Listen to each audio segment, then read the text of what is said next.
세상이 알지 못해도 주님이 기억하시는 예배, 우리들의 성령에 불타는 금요일, 우불금에 오신 여러분들을 환영합니다. 샬롬, 반갑습니다. 한 주간 잘 지내셨지요? 또 저번 주는 추수감사주일로 저희 잘 지켰던 것 같습니다. 참 은혜로웠던 게 이번엔 세례식과 성찬식을 함께해서 저희는 참 은혜로운 시간이었던 것 같아요. 여러분 감사하는 마음으로 한 주간 지내고 계시죠? 오늘도 웨슬리 목사님 말씀을 통하여서 우리의 감사가 더 풍성해지는 그러한 시간이 되셨으면 좋겠습니다. 자, 오늘 웨슬리 목사님 말씀의 제목은요, 마음의 기만입니다. 마음의 기만. 예레미야서 17장 9절 말씀이죠. 만물보다 거짓되고 심히 부패한 것은 마음이라 누가 능히 이를 알리요마는. 아멘. 마음이 정말 부패된 건 맞는 것 같습니다. 마음이 부패된 것.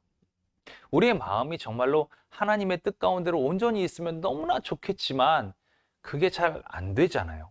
인간 중심의 생각은 우리가 계속 경험을 해왔지만 우리의 악한 기본적인 베이스가 있다 보니까 인간 중심의 생각은 우리를 무너뜨리게 되는 그 안타까움이 있었던 것 같아요. 특히 웨슬리 목사님 당시는 계몽주의의 자유와 발전에 대해서 매우 지지하던 시기였어요. 그러니까 이런 지지하는 모습들 자체가 기독교에 대한 위협을 간과할 수 없었던 거죠. 이런 부분들이 있었기 때문에 오늘 웨슬리 목사님은 이 부분에 대해서 얘기한 거예요. 그래서 자기 기만적인 인간관이 아니라 하나님을 의지하는 것이 진정한 자기 이해의 유일한 희망임을 계속해서 오늘 말씀을 통해서 이야기하고 있습니다. 자, 말씀에 한번 들어가 보죠. 우선 인간의 마음은 전적으로 사악하다라는 것에부터 시작해야 된다는 거예요. 이 문제에 있어서 우리는 어떤 특정한 죄가 아닌 모든 죄의 뿌리에 대해서 관심을 가질 필요가 있다라고 얘기하고 있죠.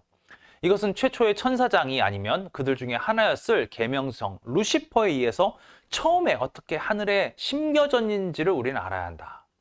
그리고 루시퍼는 이렇게 얘기하죠. 나는 북쪽에 앉을 것이다. 이 사탄의 첫 자식인 자기 의지, 말로 할 수 없을 망치 교만한 거 아닙니까? 나는 가장 높은 자와 같이 될 것이다. 엄청난 교만입니다. 여러분, 이 교만은요, 자기 의지와 쌍둥이입니다. 여기에 참된 악의 기원이 여기 담겨 있는 거예요. 이 일로 인해서 마르지 않는 악의 홍수가 이 세상으로 몰려 들어왔습니다. 사탄이 세상을 사랑하고 하나님을 피조물보다 더 사랑하는 새로운 종류의 죄와 함께 자기 의지와 교만을 인류의 조상에게 심겨줬습니다. 아담에게 그렇게 한 거죠. 그러자 모든 종류의 사악함이 곧 몰려 들어왔고 모든 불의와 부정이 수많은 죄악을 일으켰으며 이 땅은 곧 혐오스러움으로 뒤덮이게 됐습니다. 복수와 잔인함, 야망, 불의, 모든 종류의 공격적인 그리고 사적인 악행들이 땅의 구석구석을 뒤덮었죠.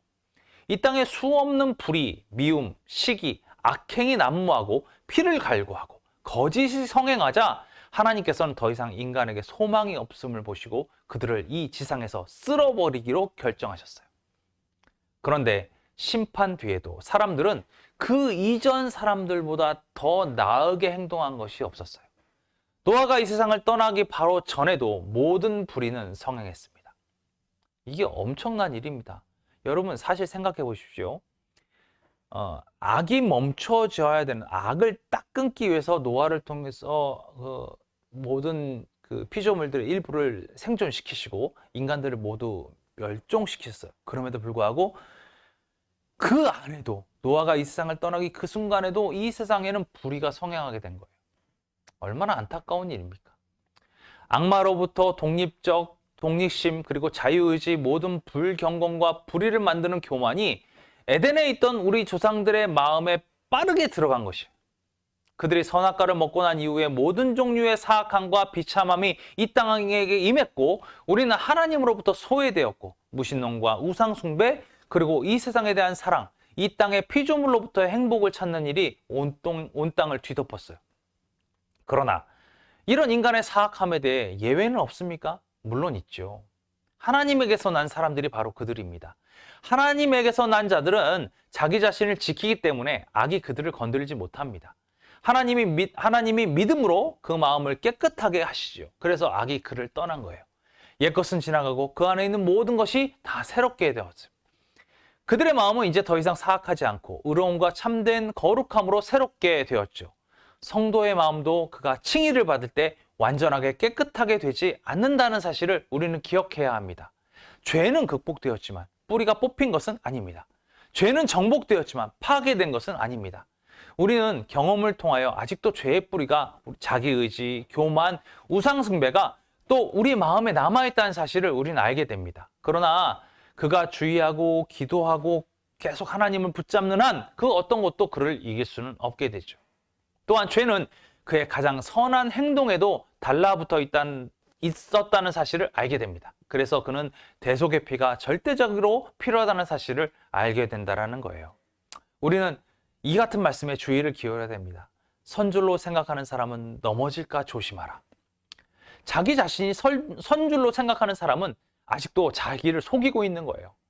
지금 얼마나 많이 우리 자신을 속여왔습니까? 그가 지금 속고 있지 않는다고 해서 미래도 그럴까요? 아니죠. 그렇지 않습니다. 그는 지금 미끄러운 곳에 서 있는 것, 그런 상태 아닙니까? 그는 함정에 둘러싸여 있는 건 아닙니까? 그는 그 속에 다시 빠져나서 절대 일어서지 못할 수도 있습니다. 그가 지혜롭다면 지금 서 있는 곳에서 끊임없이 하나님, 나를 살펴주십시오. 나 자신의 마음을 살펴주십시오. 내 자신의 마음을 살펴주십시오. 내 마음속에 악한 것이 있나 찾아주십시오. 나를 영원한 길로 인도해 주십시오. 하나님 당신만이 모든 사람의 마음을 아십니다. 나 자신의 영의 상태를 나에게 보여주시고 내 자신이 속지 않게 해주십시오. 내 자신이 생각할 이상으로 생각하지 않게 해주십시오. 언제나 저에게 주신 신앙의 분량에 따라 건전하게 생각해 주십시오라고 외쳐야 하지 않겠습니까? 우리는 이런 사람들입니다. 우리 마음은 늘 우리를 속이려고 한다는 거예요. 우리는 하나님이 나를 붙잡아 주지 않는다면 우리는 언제나 넘어질 수밖에 없다는 거예요. 우리가 온전하게 서 있을 수 있다고 생각하는 그 순간 우리는 넘어질 수 있다는 사실을 끊임없이 알아야 한다는 거예요. 이만큼 우리의 마음은 우리를 속이는데 집중하고 있다는 거예요. 여러분, 우리의 마음을 다시 한번 돌아보십시오. 우리 마음의 가장 선한 부분에도 아직 죄가 남아 있습니다. 우리는 교만하지 않으려고 노력해도 늘 교만성이 있습니다. 우리의 마음이 나를 속이려 할 때, 그때 주님을 부르짖으십시오. 그래서 주님과 함께 동행하는 우리들의 모습이 되었으면 좋겠습니다. 저와 여러분이 아직도 주님의 놀라우신 손길 가운데 있다는 사실이 큰 은혜입니다. 우리 우불금 식구들은 오늘 웨슬리 목사님의 말씀처럼 늘 주의 기울이면서 내가 서 있는 것은 아닌가? 넘어질까 조심하고 늘 주님을 붙잡고 살아갈 수 있는 그런 은혜가 있었으면 좋겠습니다. 이제 이틀 뒤면 대강절 첫 번째 주일입니다. 여러분, 마음속에 주님을 기대하는 마음으로 살아가시면서 정말로 하나님, 당신이 없으면 안 됩니다. 주님 없으면 내가 이렇게 서 있을 수가 없습니다. 주님, 나를 끝까지 붙들어 달라고 이렇게 외칠 수 있는 우리 우불금 식구들 다 되셨으면 좋겠습니다. 그렇게 꼭 승리하실 거죠? 늘 승리하고 살아가실 줄 믿고요. 우리 다음 주에 다시 만날 때까지 안녕!